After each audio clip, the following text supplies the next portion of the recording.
The study of language is actually one of the oldest branches of systematic inquiry. Traces back to classical India, classical Greece, and it's had a rich and fruitful tradition of achievement.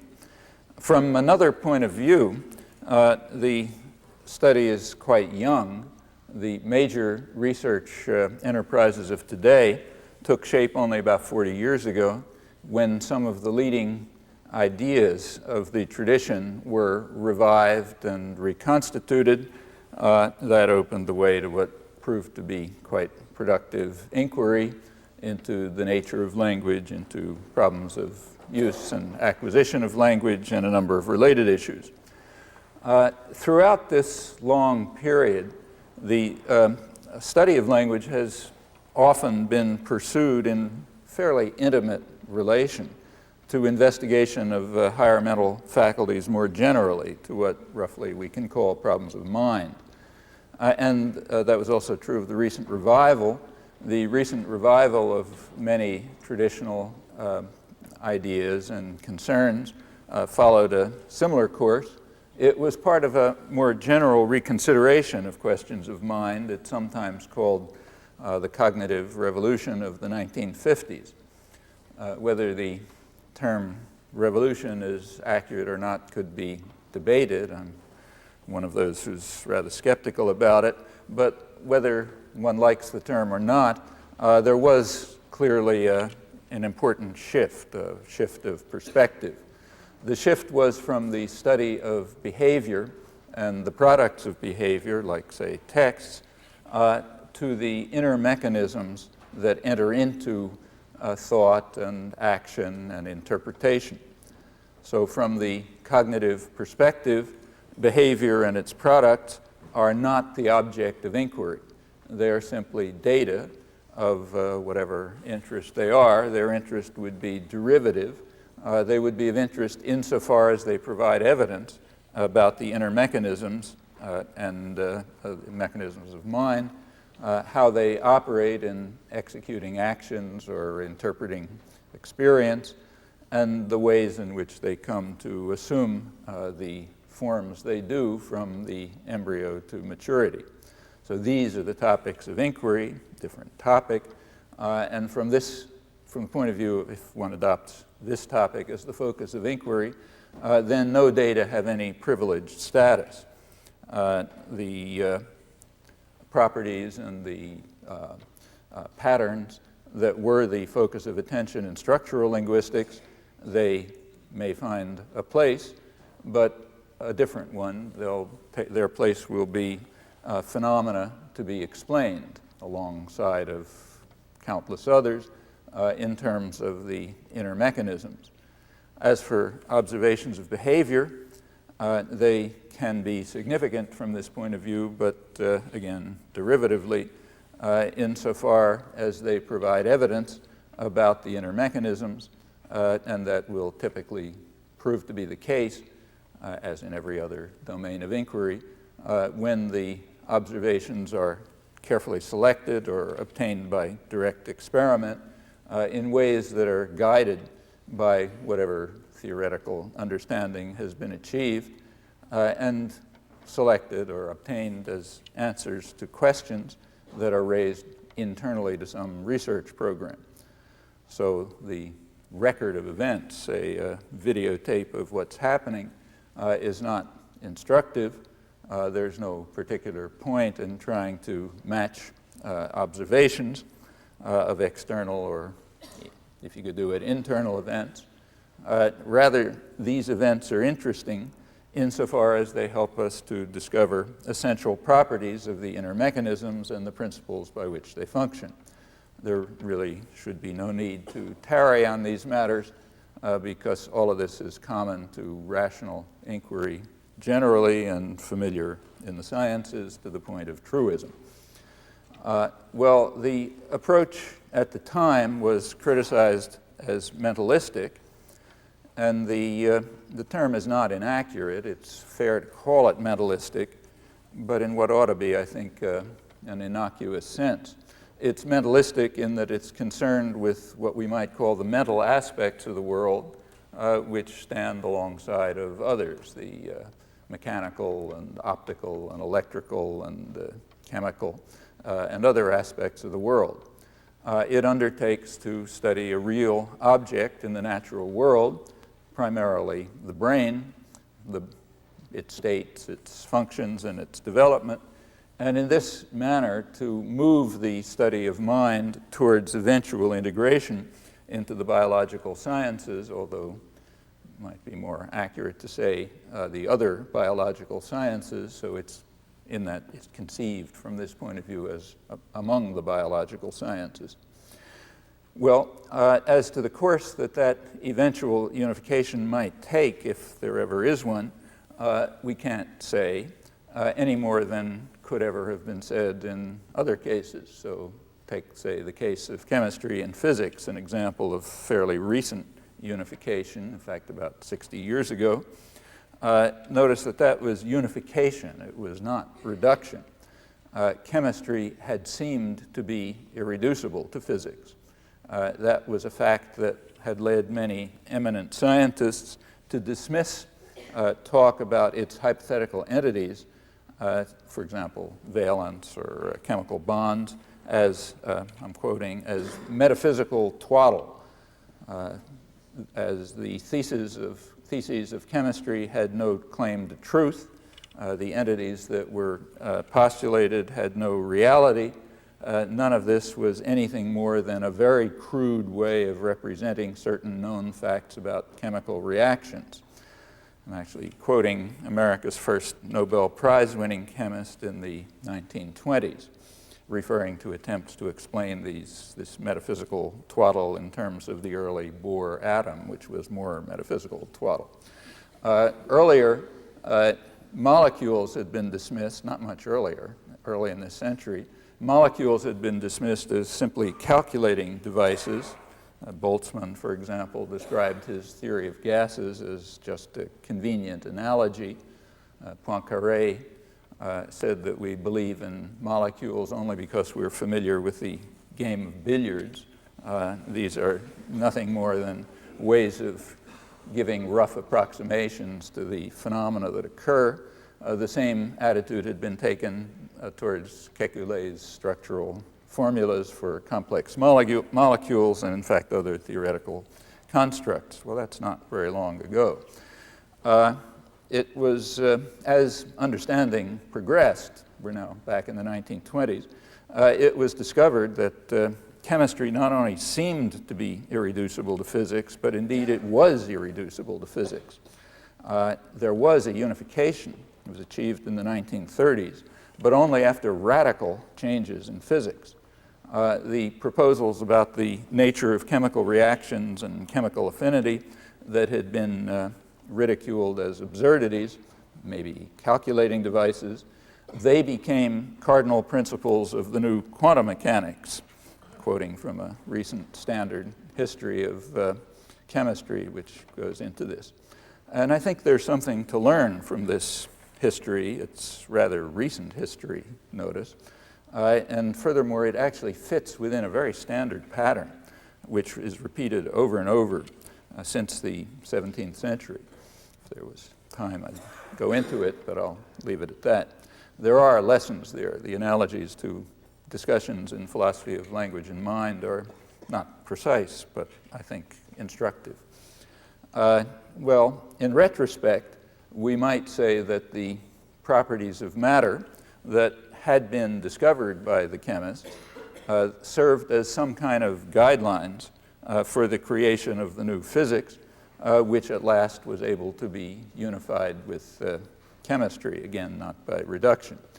And comparably, one might anticipate that the properties of the brain that are discovered by the study of language and other cognitive systems might, if we're lucky, provide guidelines for the brain sciences, which can search for mechanisms if they have some idea of what they're looking for. Otherwise, the search is completely blind. A rather reasonable model, I think, is perhaps Eric Kandel's highly regarded studies of elementary forms of learning in snails, with the goal, as he puts it, of translating into neuronal terms ideas that have been proposed at an abstract level by experimental psychologists. And there are many other examples. Well, that seems to be a reasonable way to approach questions of mind and brain, including the special case of language. Here, the gap between the mental and the cellular levels is huge. Far less is understood about these systems than about chemical reactions and fundamental physics 70 years ago.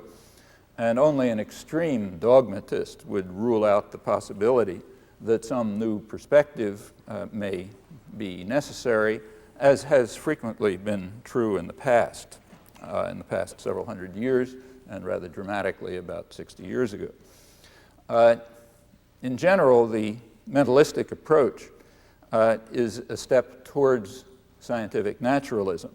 The study of language from this point of view is rather on a par with the study of vision or organization of motor behavior or the communication system of bees or other aspects of the natural world.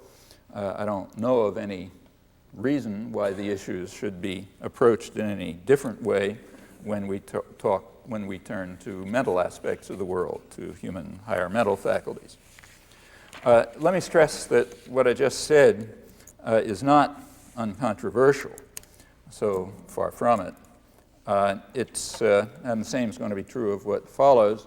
That's something you should bear in mind as I proceed into areas that are very poorly understood by and large and could be explored reasonably in many quite different ways.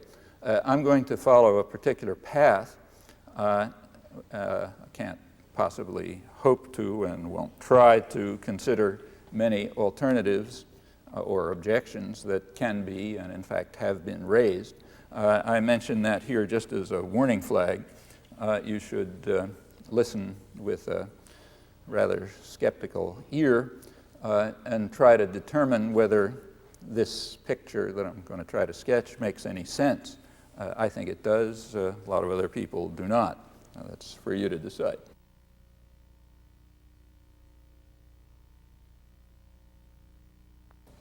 I mentioned that the questions have been standard, have been certainly raised, studied since antiquity. The fact that language has exercised such fascination over a long period is not very surprising. The human faculty of language seems to be a real species property. That is, it varies very little among humans, and it's without significant analog elsewhere. Perhaps the closest analogs are found in insects that would be at an evolutionary distance of roughly 1 billion years.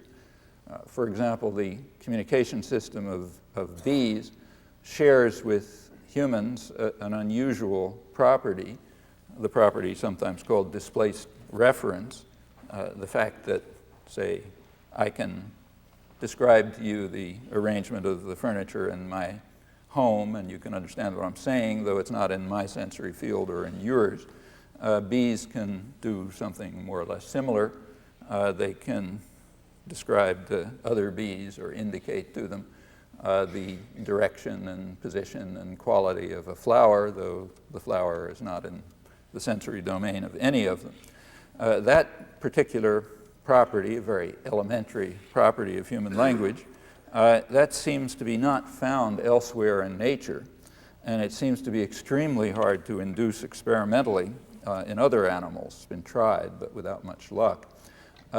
Even in this case, the analogs are extremely weak. When you turn to, say, vocal learning, that has evolved in birds, but independently in several unrelated groups. And here the analogs to human language are even more superficial. In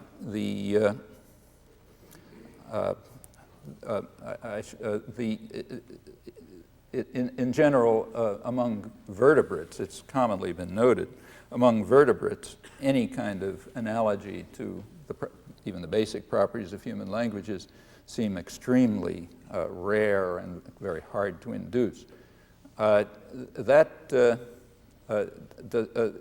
It appears then from considerations like this, which simply deepen as you go beyond, that human language is somehow biologically isolated in its essential properties. I've only mentioned some of the most trivial.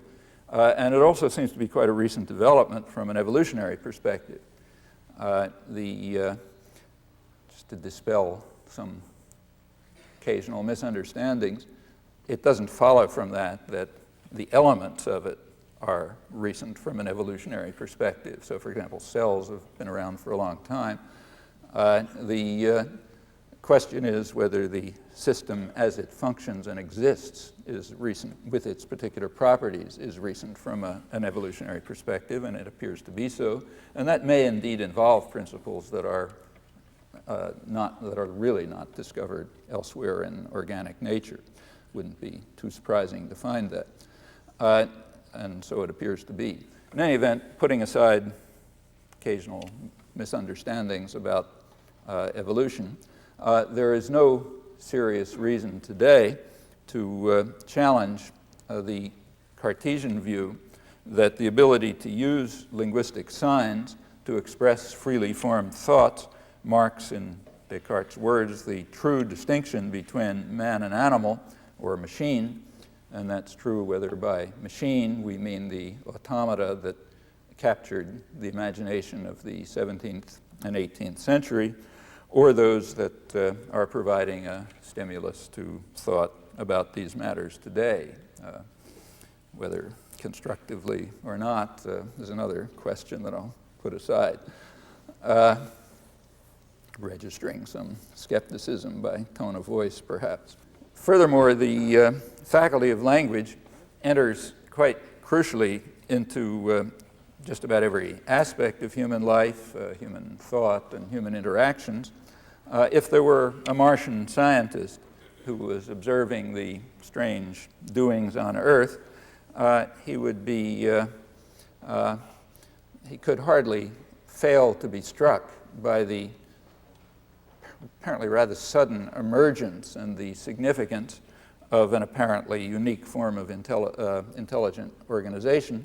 And it's even more natural that the topic, with its many mysteries, should have aroused curiosity and the interest of those who are seeking to understand their own nature and their place within the wider world ever since antiquity, and that has indeed been the case. Human language is also based on a very elementary structural property that also appears to be biologically isolated, namely the property of discrete infinity, the property that's present in its purest form in the natural numbers, so 1, 2, 3, and so on, but no natural numbers in between. Children don't learn that property unless the mind already possesses it, at least possesses the basic principles. No amount of evidence could provide them. So knowledge about that system comes to us from the original hand of nature, as David Hume put it, part of what we would now call our biological endowment. When we move beyond the most elementary properties, like discrete infinity, the conclusions about specific biological endowment and about domain and species specificity become much richer and much more complex. This elementary and apparently biologically isolated property of discrete infinity, that intrigued Galileo. He regarded the discovery, I'm quoting him, the discovery of means to communicate our most secret thoughts to any other person with 24 little characters as the greatest of all human inventions. Well, he's talking about the alphabet, of course. The invention succeeds because of the discrete infinity of the language that it reflects, that these characters are used to represent. Shortly after Galileo, the authors of the Port Royal Grammar and Logic were struck by what they called the marvelous invention of a means to construct from a few dozen sounds an infinity of expressions that enable us to reveal to others with no access to our minds what we think and imagine and feel. Again, a system with this that is, they're talking about the actual used system with its property of discrete infinity. From a contemporary standpoint, it's not an invention, but no less marvelous as a product of biological evolution, about which essentially nothing is understood. Well, however it may have evolved, the property appears to be available to very young infants, in fact, about as young as they can be tested. From the earliest stage, in fact, it now seems maybe even prenatally, human infants appear to place linguistic performance, into some separate category that is distinguished from other events that are going on, and even from other noises. That's incidentally no trivial matter. No one knows how to duplicate that with machines, but it's done apparently instantly by infants and reflexively. They also instinctively appear to segment these events into phonetic units of a particular type, and then to group these into larger ones in quite special and uniform ways. And then they proceed very quickly to other intricate and highly specific modes of analysis and interpretation, also often available about as early as anybody knows how to test them, which means we really don't know how early they're available. The better the tests get, the earlier it seems to be.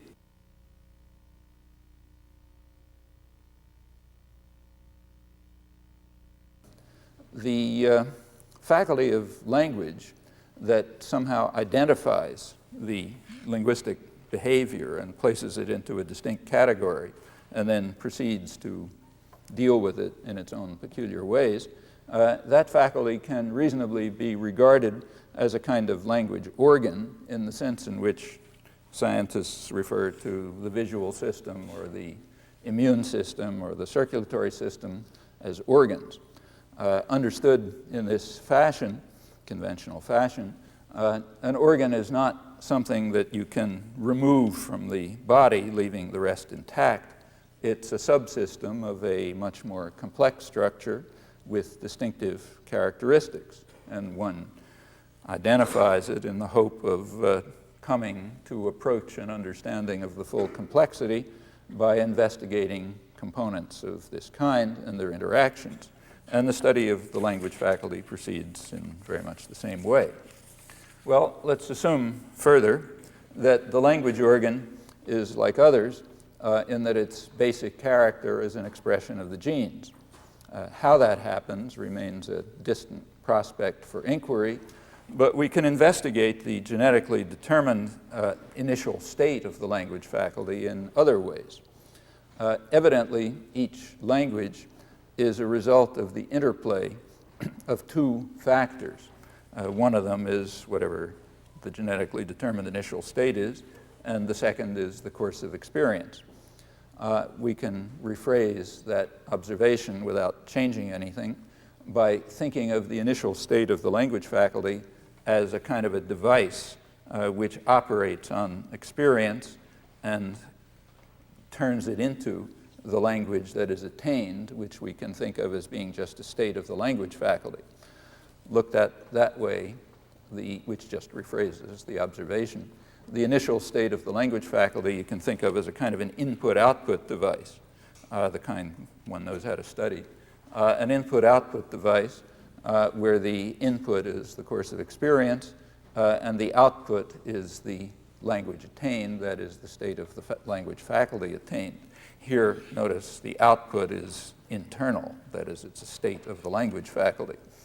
The input and the output, metaphorically speaking, the input and the output are open to examination. The course of experience can be investigated to whatever detail one likes. And the properties of the language that are acquired, the state attained, they can also be investigated. And what you learn in this way by investigating input and output, that can tell you quite a lot about the initial state, the genetically determined initial state that mediates between them.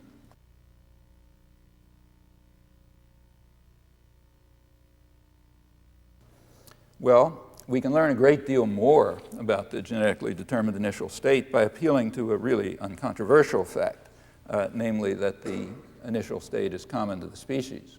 So, for example, if my children had grown up in Tokyo, they would be talking whatever it is that kids talk in the streets in Tokyo.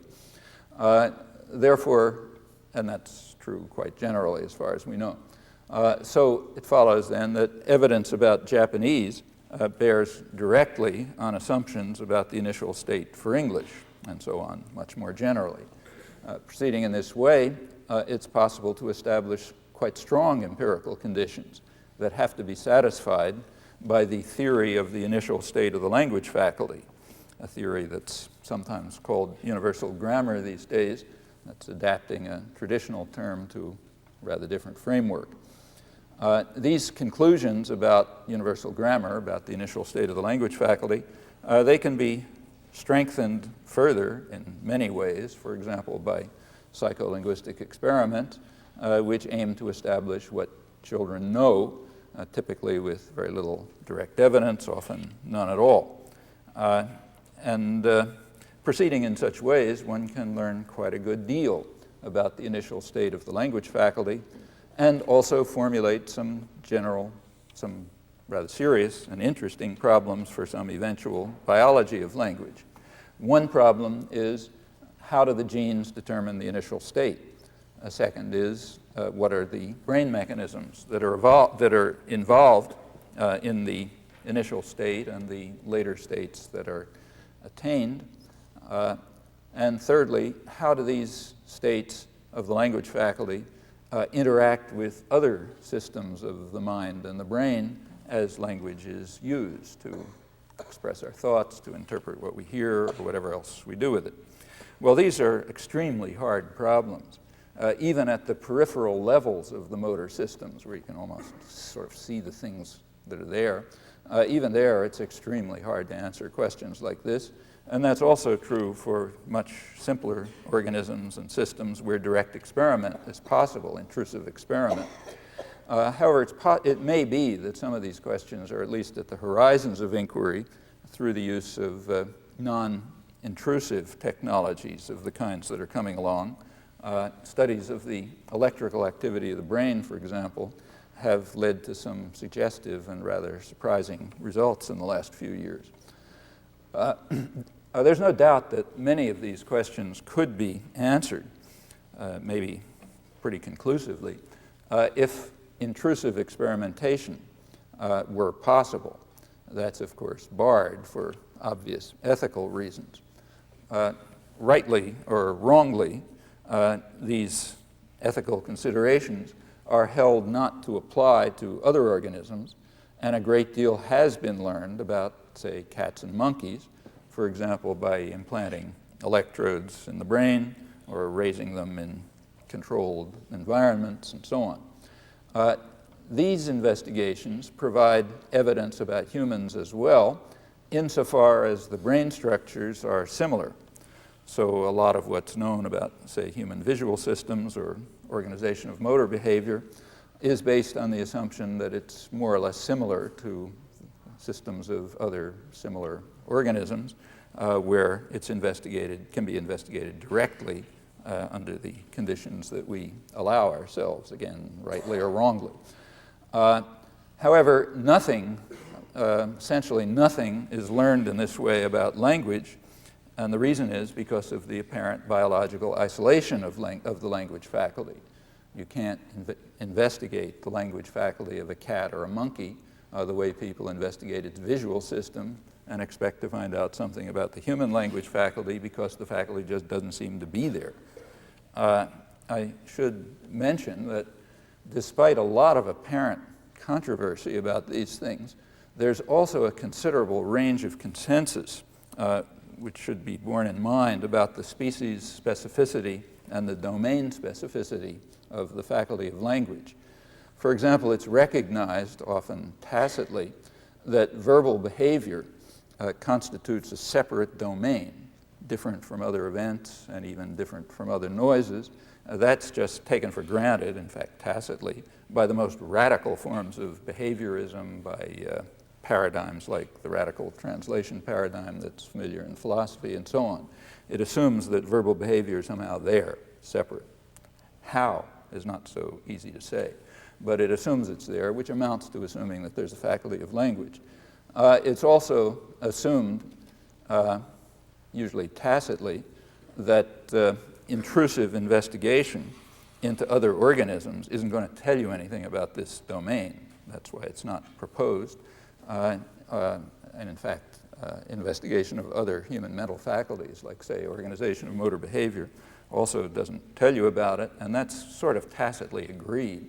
And what that amounts to, again, is a recognition that whatever this thing is not only species-specific, but even domain-specific. So despite controversy, and there appears to be a lot, if you read the literature, it looks like plenty of controversy, there's also a lot of hidden assumptions that are more or less accepted, and they're the main ones that I'm making, that it's, at the moment, that this is a specific faculty, biologically apparently quite isolated in its essential properties, and even more so we seem to find as we look beyond, and separate from other human mental faculties as well in its properties.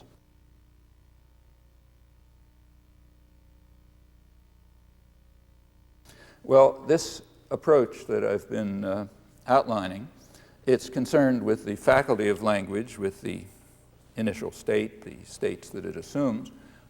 We can call it an internalist and modular approach to focus on these features, meaning it's concerned with the internal nature of a component of higher mental faculties, and it assumes that this array of higher mental faculties is heterogeneous. That is, it's a complex of specialized cognitive systems, much like the rest of the body, or for that matter, the rest of organic nature. On this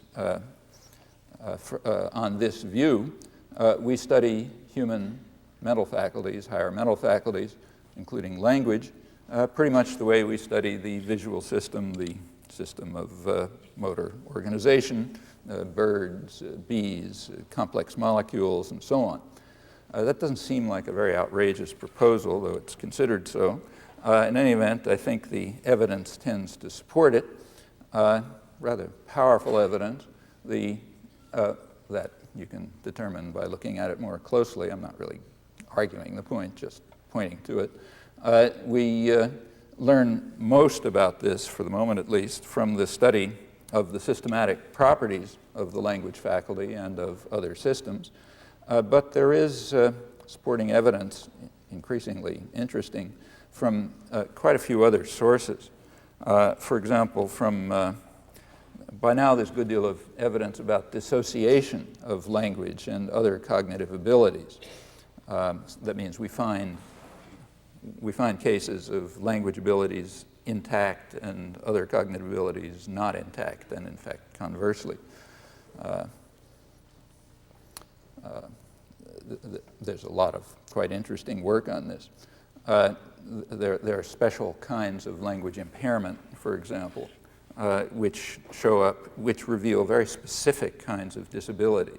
So, for example, lack of use of inflectional forms to construct plurals and inflected forms of words, showing up very differently from the way normals do the same thing using those rules. Distinguishing inflectional rules from syntactic rules, separating semantic and pragmatic and syntactic components of language. These appear to be dissociated in quite interesting ways, and a good deal of information is coming along about it. There are also developmental dissociations, which are interesting, in a way pretty obvious. So take a homely example. Won't even cite any literature. Take, say, my granddaughter, who was born a couple days ago, and a kitten her kitten was born about the same time. Assuming normal development, even without too much sophistication, we expect that the two of them will develop in certain ways, partly familiar, partly not. One thing it's now reasonable to assume is that as soon as experiments are possible, it will be discovered that my granddaughter and her kitten will solve certain problems in a parallel way. For example, the pretty non-trivial problem of orientation when you're disoriented in a familiar space. So, you turn a child around so it doesn't know where it's facing. Same with a kitten.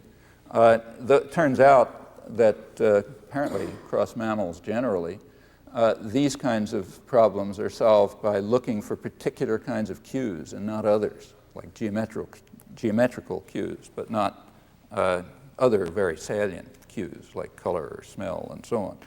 And that seems to be common across mammals as far as been studied. Humans and cats, actually, the actual studies are on rats, but it's assumed that cats are about the same, will apparently treat these problems quite similarly, which means that some domain-specific cognitive system is developing in its own intrinsic way, but more or less common across mammals apparently, and probably using similar mechanisms. So if those experimental results hold for my granddaughter and her kitten, we can predict that about as soon as you're able to carry out the experiment. We can also expect with fair confidence that my granddaughter's faculty of language will begin to function, in fact probably already did, maybe even prenatally, in such a way as to identify the category of language behavior, separate it out, carry out segmentation, find bigger units, do the kinds of analysis and so on, that lead quite early on to interpreting quite complex expressions, novel to her experience, and later on producing them freely formed thoughts.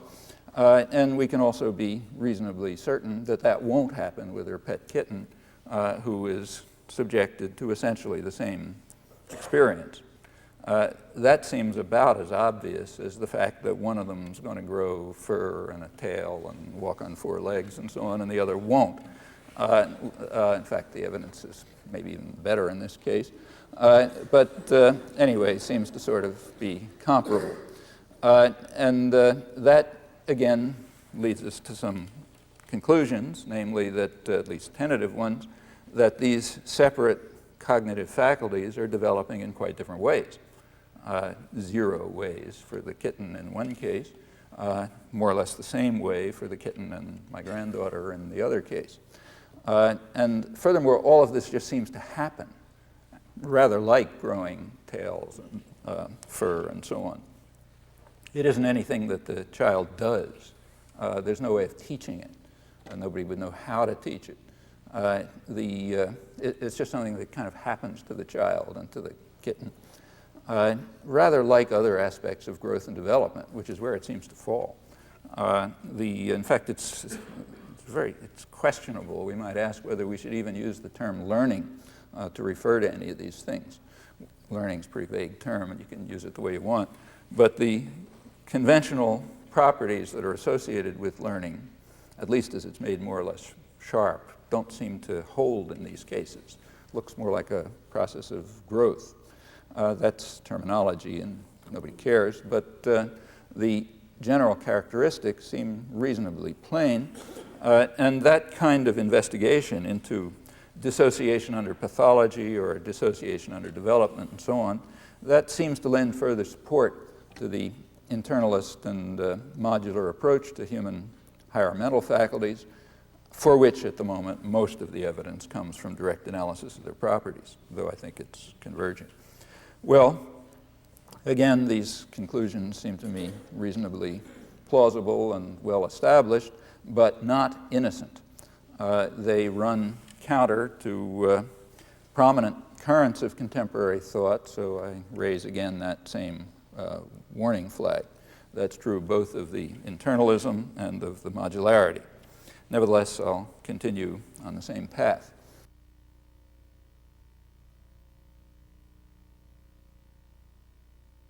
Well, let's imagine some person, call him Peter, and let's say Peter has normal human being, has a language faculty. The language faculty is in a certain state. Let's call it the state L. We can refer to L as Peter's language.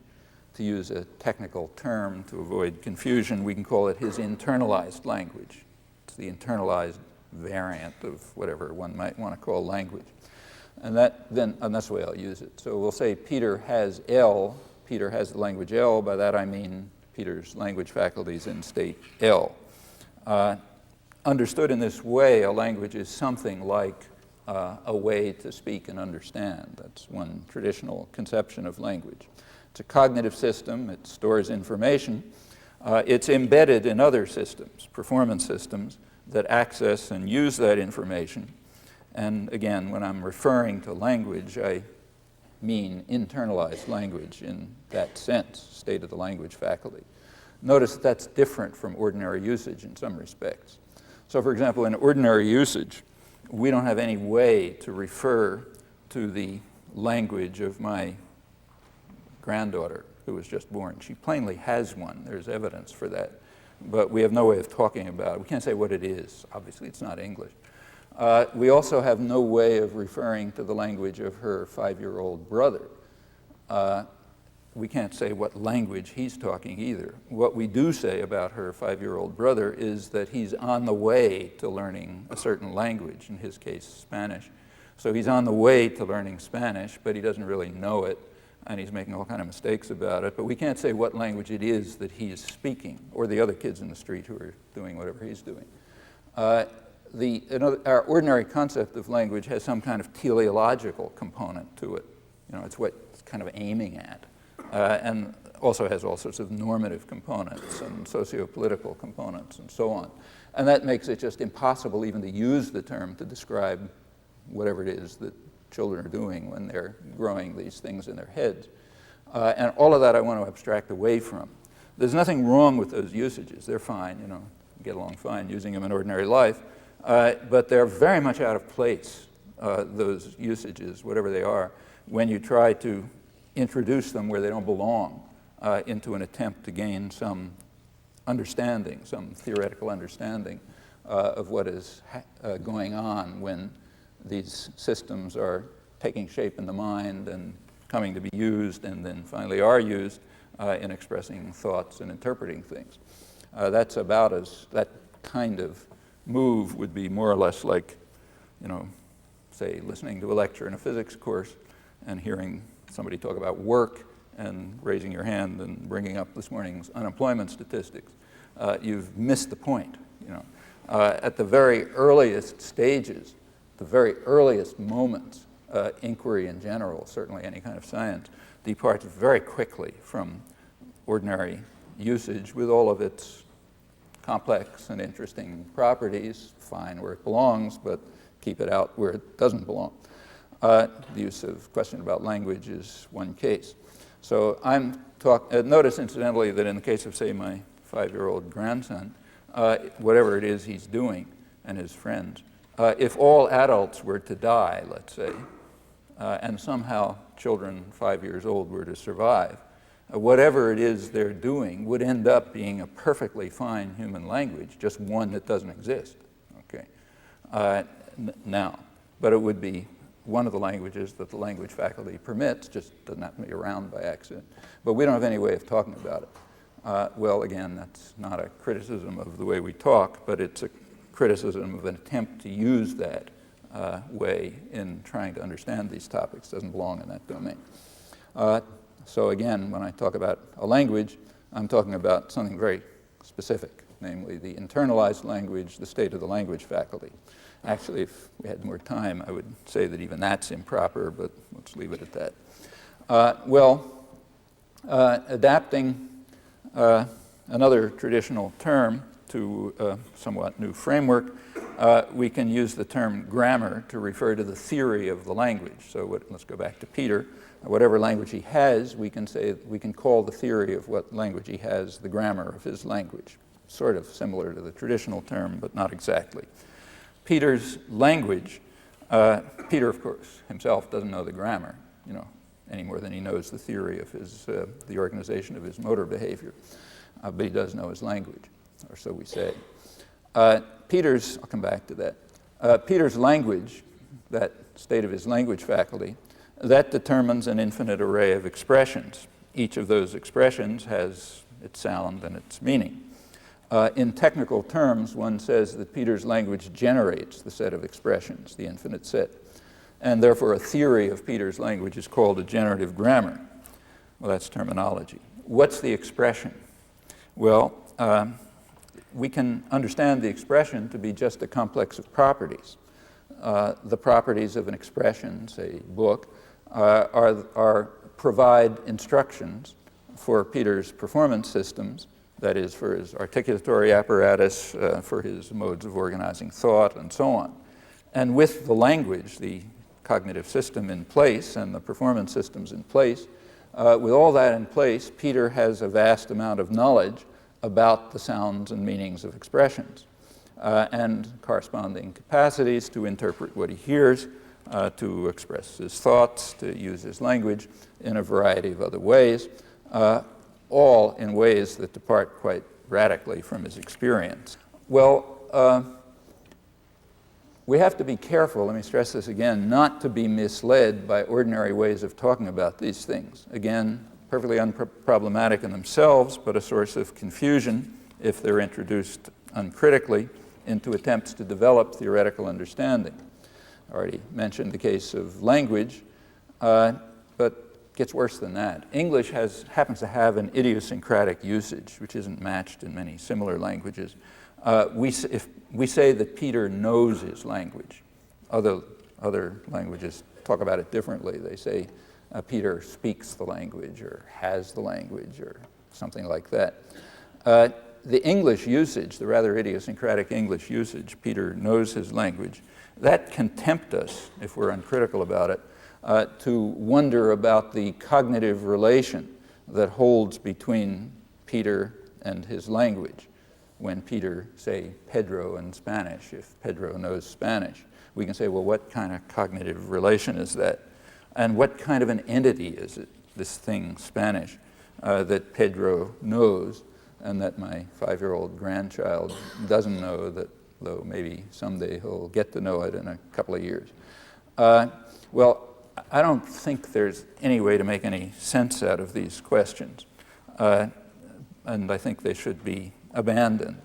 They've led to a lot of quite pointless and misleading commentary, in my opinion. In any event, they don't arise. None of these questions arise when we approach the issue just common sense, naturalistically, in the way I've been trying to outline. Pedro's language is in state L, my grandson's language is in state whatever it is, interacts with performance systems and means they know a lot of things and nothing else, no other odd entities or relations have to be postulated, which I think is all to the good. Similar problems arise about the notion of expression. Let's say, again, say the word book. From the point of view that I'm outlining, the word book is just a collection of properties. So properties of sound, properties of meaning. And again, you can think of these as instructions which tell the performance systems how it's articulated and how it's understood and so on. Suppose one property changes. Well, then it's a different word. It may look kind of similar to the old word, but it's a different one. That is to say, there's no substratum in which these properties inhere, a substratum that remains fixed even when the properties change. In informal usage, we talk differently. we say that the meaning of a word can change, but it's still the same word, or the pronunciation can change, and it's still the same word, or in fact, they can both change totally, so it has none of the sound and meaning that it originally had, but still it's somehow the same word. Well, that's again okay for our lives, but an enormous amount of confusion arises if notions like that are carried over into a context where they don't belong, and you postulate a kind of fixed substratum independent of the properties of sound and meaning that inhere in them. Those of you who are familiar with the literature will quickly be able to find many, many examples of discussions about the semantics of words which rely on such usage, but I don't think the usage makes any sense. It's postulating a kind of substratum of a kind nobody wants to postulate, so care is necessary about that. Well, I mentioned that, and in fact, I think if care is taken, a lot of discussion dissolves. A discussion which isn't getting anywhere, so it's a good thing, I think.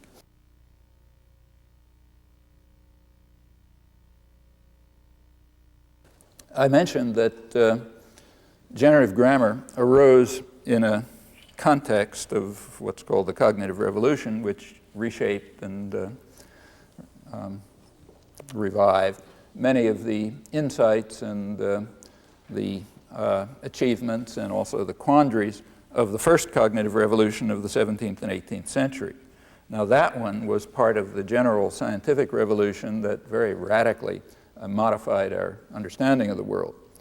It was recognized at that time that language involves the infinite use of finite means, to pick one classical formula. But that insight couldn't really be developed very far. The problem was that the basic ideas were too obscure. By the mid-20th century, things had changed. There had been very great advances in the formal sciences, and they had provided the appropriate concepts in a quite sharp and clear form. That made it possible to address the traditional questions seriously.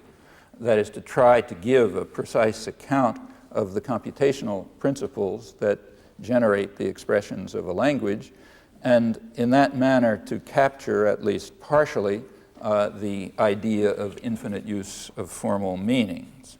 I stress partially for reasons I'll come back to. Other advances had also opened the way by then to investigation of language, traditional questions in fact, with a lot more hope of gaining some real success. There had been very productive study of language change, which had registered many achievements. Anthropological linguistics had opened the way to investigation of, had offered a far richer understanding of the variety of languages and their nature. It also undermined many stereotypes. And certain topics, notably the study of sound systems, had been much advanced by the structural linguistics of the 20th century. Well, the earliest, so it made it look like a reasonable endeavor in, say, the 1950s. The earliest attempts to carry out the program, now the program of generative grammar, they very quickly revealed that even in the best studied languages, the most elementary properties had passed unrecognized. If you take the most comprehensive dictionary or the most comprehensive grammar, you quickly discover that it only skims the surface. The basic properties of language are just presupposed throughout, unrecognized, unexpressed, and indeed unconsciously. Again, these objects, like say the OED, are perfectly adequate for their intended use, but their intended use is for people who already know the language and who have a faculty of language that is intact, and therefore they can use the hints that are given in the 10-volume grammar or the fat dictionary and so on. But if our goal is to understand the faculty of language and the states that it can assume, then we can't tacitly presuppose the linguistic understanding that the reader brings to these volumes. Rather, that's the topic of inquiry itself. Well, as I mentioned, the study of the acquisition of language very quickly led to the same conclusion. It revealed that from the earliest stages, the child knows vastly more than experience provides. That is, more than experience provides without reliance on highly specific mechanisms to get from scattered experience to what you actually know. That's true at the most elementary levels, sounds, for example. It's true of simple words. In early childhood, for several years, children are picking up words at a rate of about 1 every waking hour. These are acquired with quite limited exposure and under highly ambiguous conditions. But the words are understood in intricate and highly specific ways, ways that are barely beginning to be investigated, I should say.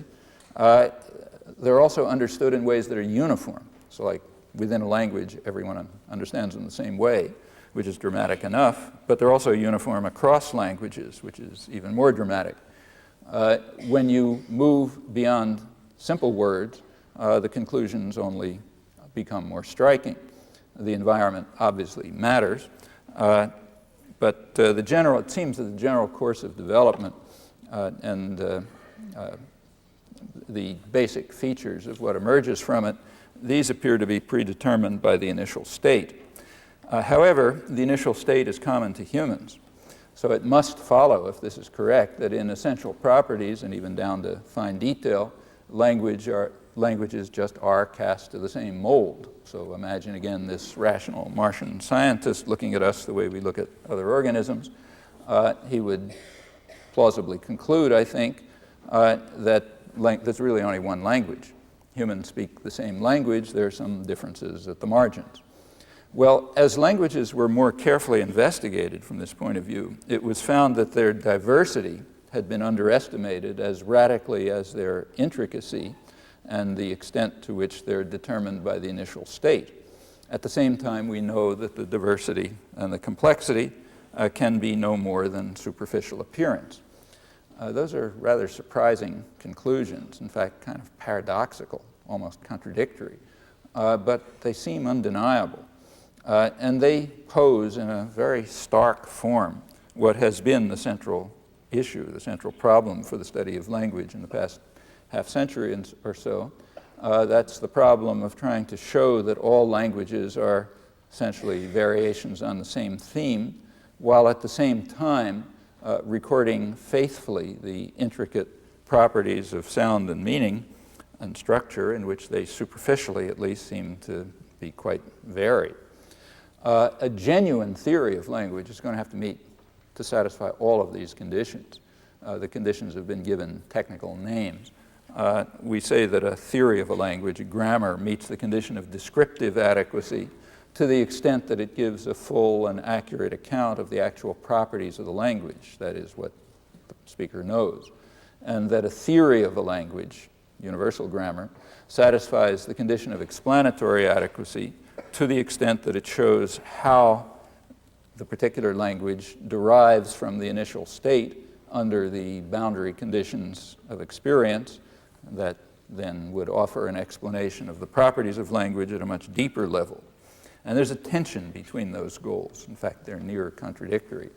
The goal of descriptive adequacy leads you to try to achieve that. It leads you to greater and greater complexity and variety of rule systems.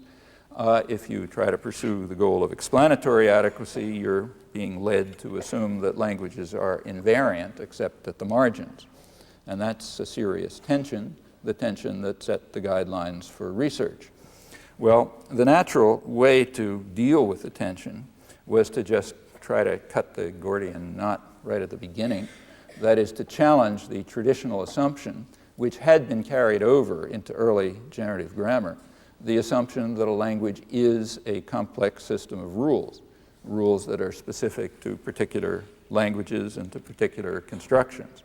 So rules, say, that tell you how to form passive constructions in Japanese, or verb phrases in Bantu, or relative clauses in Hindi, and so on. Considerations of explanatory adequacy suggest that that picture is very unlikely to be correct. Well, and that assumption was sort of unraveled over the years. Suppose we abandoned it. Well, what we would then try to do is to discover general properties of rule systems, which we attribute to the faculty of language itself, that is, to the initial state, in the hope that when we do that, the residue that's left over will be more simple and uniform. And that's pretty much what was tried from, say, roughly 1960 to about 1980. About then, that approach crystallized in a surprising way in an approach sometimes called the principles and parameters approach, which is actually a much more radical departure from the tradition than earlier generative grammar had been.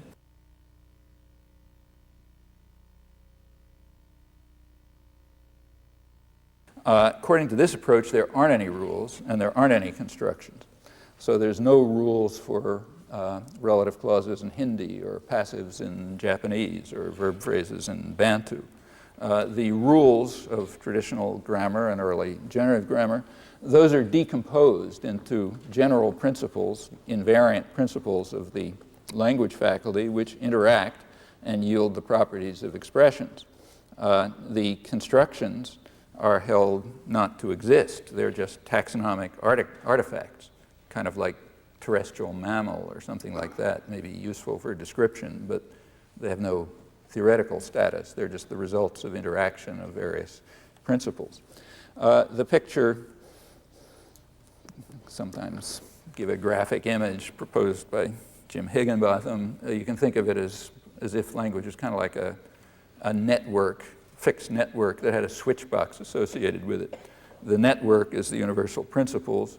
The switch box, finite number of switches, they can be turned on and off. Those are the parameters. If you set the switches one way, you get Bantu. If you set them a different way, you get Hungarian.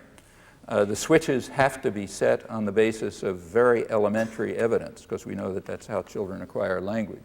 So the parameters, the switches, have to be such that with very limited evidence, they can be set. Once they are set, you ought to be able to literally deduce the possible languages. That's a picture. Notice that, of course, small changes in switch settings could lead to apparent large changes in phenomena as they sort of proliferate through the structured system.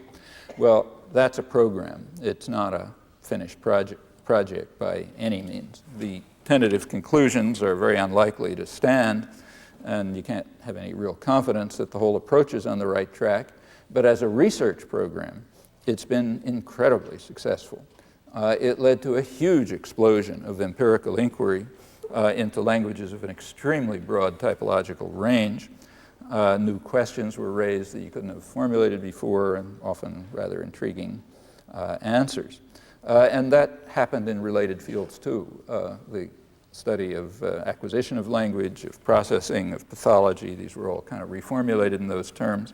Again, leading to very productive research programs. And whatever its fate turns out to be, this program suggests how a theory of language might satisfy the apparently conflicting demands of descriptive and explanatory adequacy, and does so for the first time. So it gives at least a kind of an outline of what could be a genuine theory of language, again, for the first time.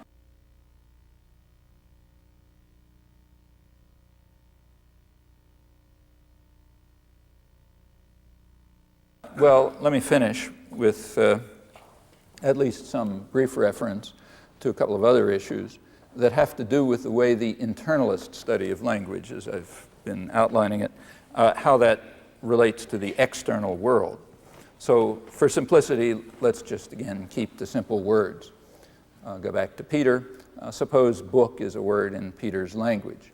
The word, remember, is just a complex of properties, semantic and phonetic properties and others that we can disregard. Peter's sensory motor systems access the phonetic properties, and they use them for articulation and perception. They relate these internal properties to external events, like, say, motion of molecules. There are other systems of the mind which access the semantic properties of the word, so that Peter can use it to talk about the world. He can interpret what he hears, what others say about it, and so on, properties that are in technical terminology, they're said to fall under the rubric of intentionality. Well, that's semantic properties of the word, so that Peter can use it to talk about the world. He can interpret what he hears, what others say about it, and so on. Properties that are, in technical terminology, they're said to fall under the rubric of intentionality. Well, that seems like a fair first approximation to the problems that arise when we ask how the cognitive systems of internalized language engage the external world. And the problems have been studied. On the sound side, they've been studied hard for almost half a century using high-tech equipment and the top research laboratories in the world. In this case, the external systems, the sensory motor systems, they can be identified, and they can be studied independently of language, like the articulatory system or the inner ear and so on. And you can even study other organisms, and in fact, something's even known about the evolutionary development. The problems, nevertheless, are extremely hard. There has been some progress, but an awful lot remains obscure, despite the advantages that the problem poses. Still, there is no far-reaching controversy about how to proceed. It's done more or less the same way and more or less the way I indicated. On the meaning side, the problems are far harder. The external systems, say thought and conceptual organization and so on, they are much harder to identify. It's notoriously difficult even to distinguish them from language, and they're much, much harder to investigate as well. Here, there are also profound disagreements about how to proceed altogether, or at least there seem to be. Empirically oriented studies, the kinds that are kind of like trying to work out the semantics of words and the rest of language, those seem to me to approach the problems of meaning rather in the way they study sound, as in phonology and articulatory phonetics and so on. That is, these approaches try to find the semantic properties of the word book. For example, that it's nominal and not verbal, that it's used to refer to an artifact and not a substance like water or an abstraction like health, and so on. One could ask right away whether these are properties of the word book. Are they part of the meaning of the word, or are they properties of the concept associated with the word? On current understanding, I don't see any way to distinguish these proposals, but maybe someday an empirical issue will be unearthed. Either way, some features of the item book, the lexical item book, that are internal to it determine the modes of interpretation of the kind that I just mentioned. Well, when we investigate language use, we find that it's not just any old property. Words seem to be interpreted rather systematically in terms of such factors as material constitution, design, intended and characteristic use, institutional role, and so on. Now, that's not a novel insight. It goes back to Aristotle in the Metaphysics. Aristotle points out, for example, that we can, I'm quoting him, we can define a house as stones, bricks, and timbers in terms of material constitution, or as a receptacle to shelter chattels and living beings in terms of function and design. And we can combine both. That means combining matter and form in his terms. Now notice for Aristotle, these are questions of metaphysics, that is, of the way the world is. That's why he talks about defining houses, not defining the word house.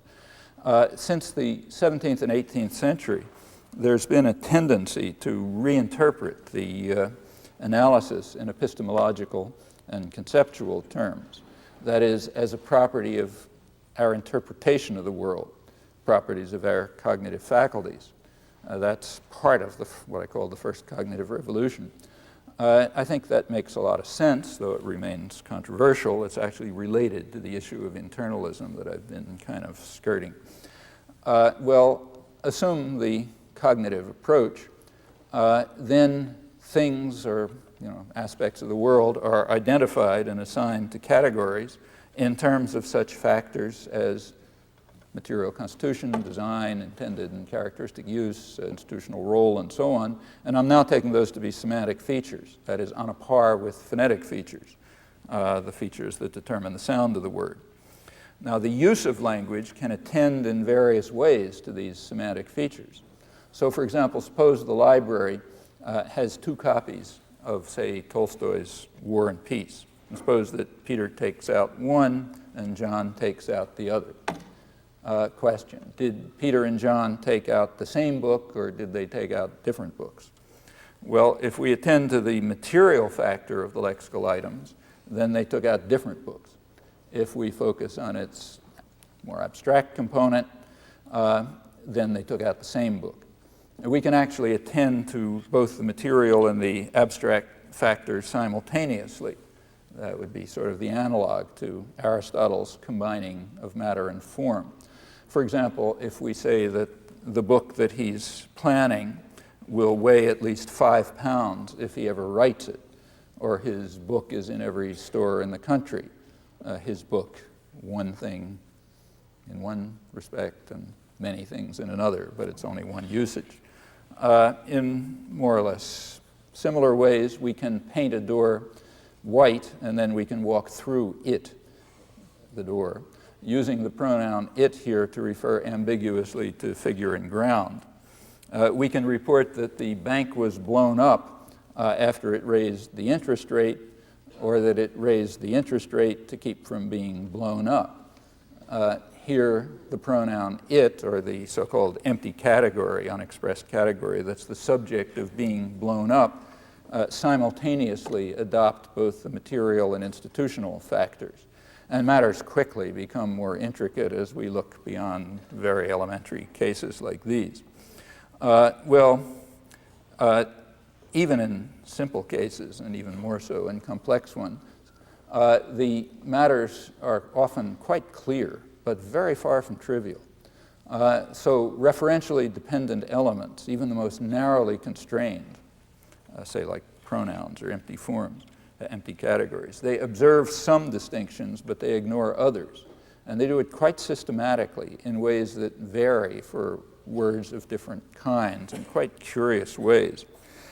These properties, as far as anybody knows, seem to extend to the entire vocabulary, even to what appear to be simple substance words, like, say, water, which turns out to be understood in quite intricate ways, even more so when you look at words like, say, river or tree or house, let alone person or sky or fate or names of people and names of cities and so on.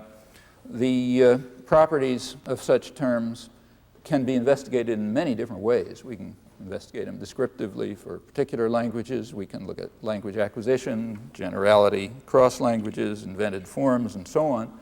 What comes to light is surprisingly intricate and not surprisingly known in advance of any evidence, hence shared among languages. There's no a priori reason to expect that human language will have such properties. So, say, Martian could be different. The invented symbolic systems of science and mathematics surely are. That is, they are consciously designed so as to avoid all of these properties, which are ubiquitous in human language, it seems. No one knows to what extent the specific properties of human language are a consequence of general biochemical laws that apply to objects with general features of the brain. That's another problem at a still distant horizon.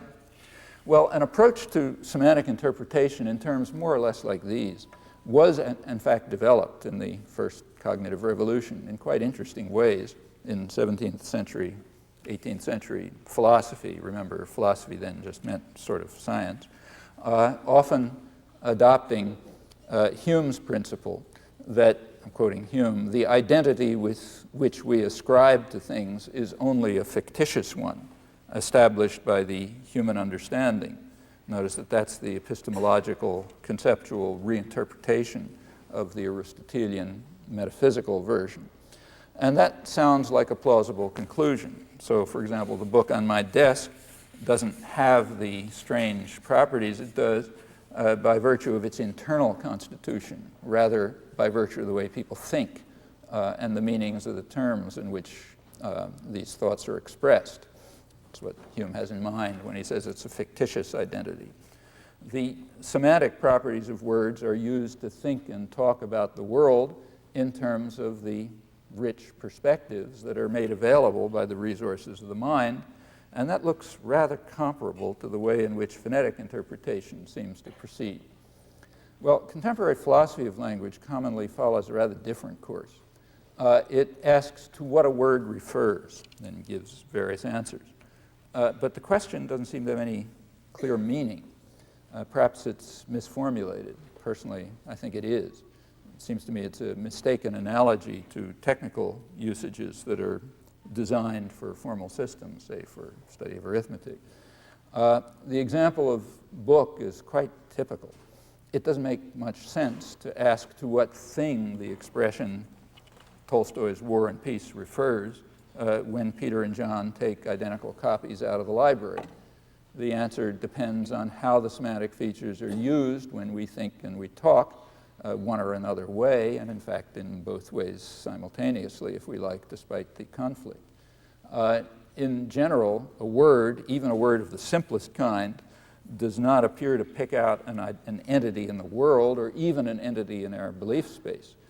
Conventional assumptions about these matters seem to me very questionable. It's an intriguing topic, but again, I'm afraid I have to put it aside for reasons of time.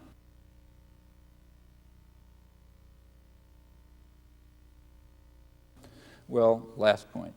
I mentioned that modern generative grammar has sought to address certain concerns that animated the tradition, in particular the Cartesian idea that the true distinction between humans and other creatures or machines is the ability to act in the manner that they took to be most clearly illustrated in the ordinary use of language, though characteristic of human action generally.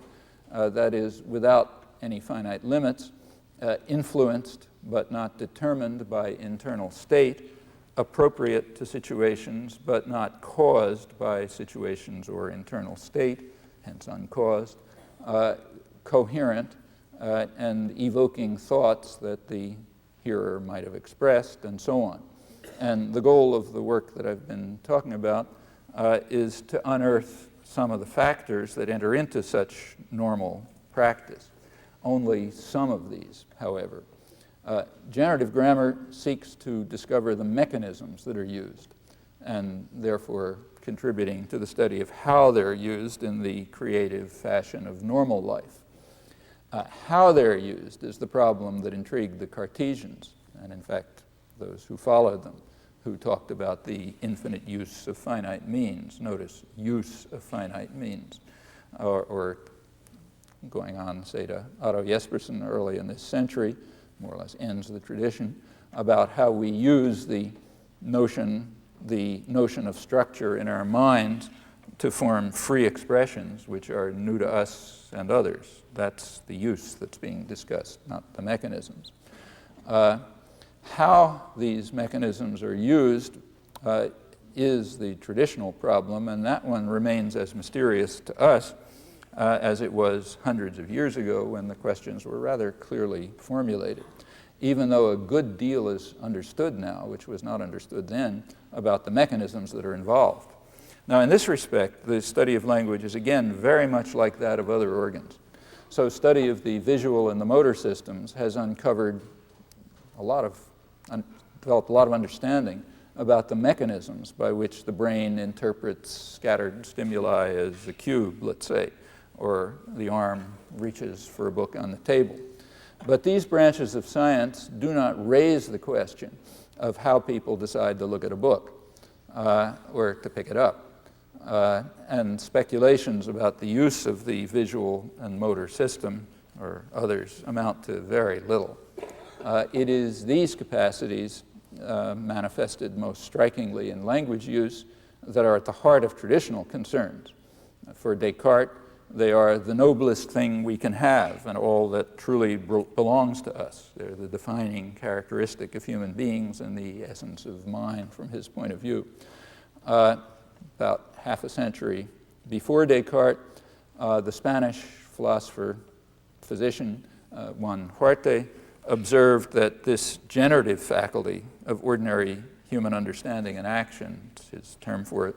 The generative faculty is foreign to beasts and plants, although it's a lower form of understanding that falls short of true exercise of the creative imagination. And it's important to stress that even this lower form falls far beyond our theoretical reach, apart from the study of the mechanisms that enter into it. Now, in a number of areas, language included, a lot has been learned in recent years about these mechanisms and the problems that can now be formulated and faced sometimes. They're hard and challenging, but many mysteries still lie beyond the form of human inquiry that we call science. It's a conclusion which we shouldn't find surprising, in my opinion, if we consider humans to be part of the organic world, and perhaps one that we should not find distressing either.